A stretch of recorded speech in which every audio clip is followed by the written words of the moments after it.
مسفرہ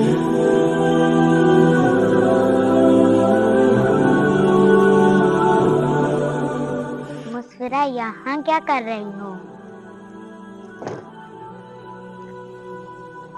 ویسے ہی میں ایک بات سوچ رہی تھی، بریرہ آپی آج مسجد کے امام صاحب جمعے کے بیان میں فرما رہے تھے کہ جمعہ تمام دنوں کا سردار ہے۔ کیا دنوں میں بھی کوئی سردار ہوتا ہے؟ جی ہاں، امام صاحب درست فرما رہے تھے۔ اللہ تعالیٰ نے پوری مخلوق کو پیدا فرمایا اور بعض چیزوں کو بعض پر فضیلت دی اور 7 دن بنائے اور جمعے کو ان دنوں پر فضیلت دی۔ جمعے کے کیا فضائل ہیں؟ آپ مجھے کچھ بتائیں زینب۔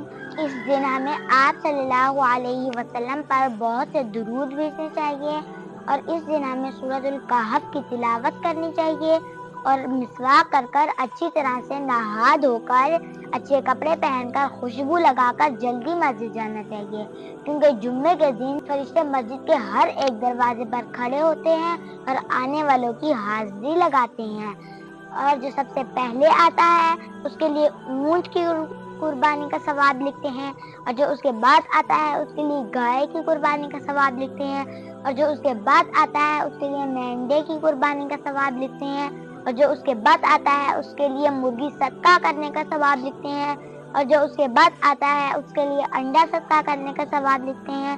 اور جب امام صاحب خطبے میں مصروف ہو جاتے ہیں تو فرشتے اپنا رجسٹر بند کر کر خطبہ سننے میں مصروف ہو جاتے ہیں، اور جو اس کے بعد آتا ہے اس کے لیے کوئی ثواب نہیں لکھا جاتا۔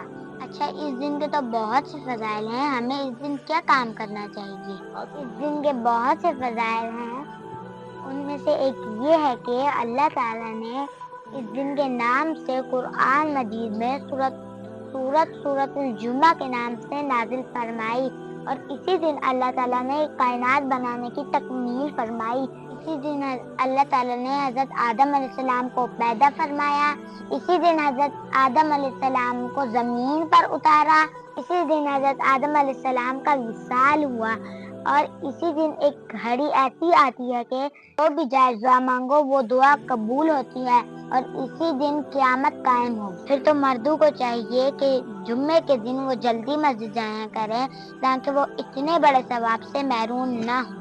آپ بھی اپنے بچوں کو یہ دین کی باتیں سکھائیں۔